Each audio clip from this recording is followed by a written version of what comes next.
Hello friends, आज की इस वीडियो में हम बात करने वाले हैं बॉलीवुड की सबसे भव्य और शानदार फिल्मों में से एक संजय लीला भंसाली की पद्मावत की पूरी कहानी के बारे में। तो वीडियो को आखिर तक जरूर देखें, क्योंकि कहानी जितनी खूबसूरत है उतनी ही रोमांचक भी। चलिए शुरू करते हैं। फिल्म की शुरुआत होती है एक खतरनाक और क्रूर योद्धा अलाउद्दीन खिलजी से।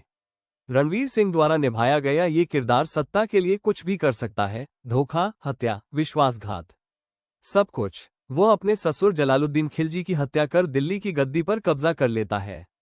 और उसके अंदर एक पागलपन है, दुनिया की सबसे दुर्लभ और खूबसूरत चीजों को पाने का जुनून। अब कहानी पहुंचती है एक दूर खूबसूरत राज्य सिंगल में।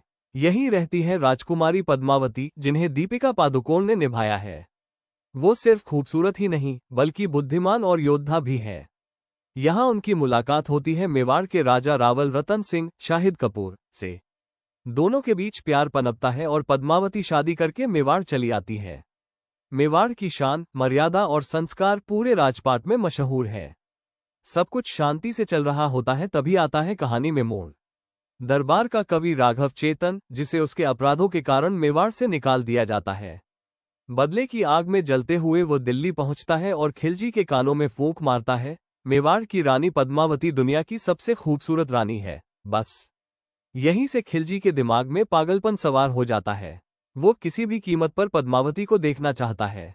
दिल्ली से मेवाड़ तक खिलजी विशाल सेना लेकर पहुंच जाता है। खिलजी संदेश भेजता है, मैं सिर्फ आपकी रानी के दर्शन करना चाहता हूं। राजपूत रीति रिवाजों को ध्यान में रखते हुए मेवाड़ के दरबार में फैसला होता है कि खिलजी को सिर्फ दर्पण में रानी के दर्शन कराए जाएंगे। खिलजी दर्पण में रानी की परछाई देखता है और अब वो सिर्फ दर्शन नहीं बल्कि रानी को हासिल करने की ठान लेता है। खिलजी छल करते हुए रावल रतन सिंह को बातचीत के बहाने अपने शिविर में बुलाता है और बंदी बना लेता है। फिर संदेश भेजता है, अगर रानी पद्मावती दिल्ली आ जाए तो मैं राजा को छोड़ दूंगा, पर मेवाड़ में झुकना नहीं।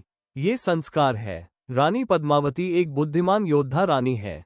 वो एक अद्भुत योजना बनाती है, दिल्ली जाएंगी पर हथियारों के साथ।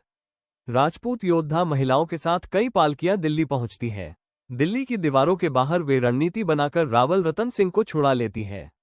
युद्धभूमि में मेवाड़ के वीर खिलजी को धूल चटा देते हैं और अपने राजा को वापस ले आते हैं। खिलजी अपमानित होकर अब मेवाड़ पर हमला करने की तैयारी करता है। मेवाड़ का किला मजबूत है, पर खिलजी लगातार हमला करता है। युद्ध शुरू होता है, एक तरफ दिल्ली की विशाल सेना, दूसरी तरफ मेवाड़ के गिने चुने वीर।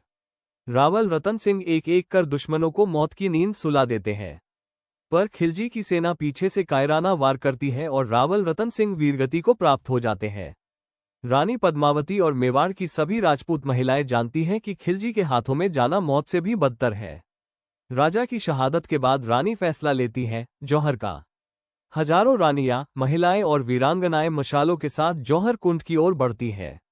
वो अपनी इज्जत, मर्यादा और स्वाभिमान की रक्षा करते हुए जौहर कर लेती है। खिलजी किले में घुसता है, पर खाली किला देखकर उसकी जीत भी पराजय बन जाती है। रानी पद्मावती उसे कभी नहीं मिलती। और दोस्तों, यही थी पद्मावत फिल्म की भव्य और प्रेरणादायक कहानी, शौर्य, सम्मान और बलिदान की कहानी। अगर आपको यह वीडियो अच्छा लगा हो तो वीडियो को लाइक करें, चैनल को सब्सक्राइब करें और ऐसी ही फिल्म कहानियां देखने के लिए बेल आइकन जरूर दबाएं। धन्यवाद।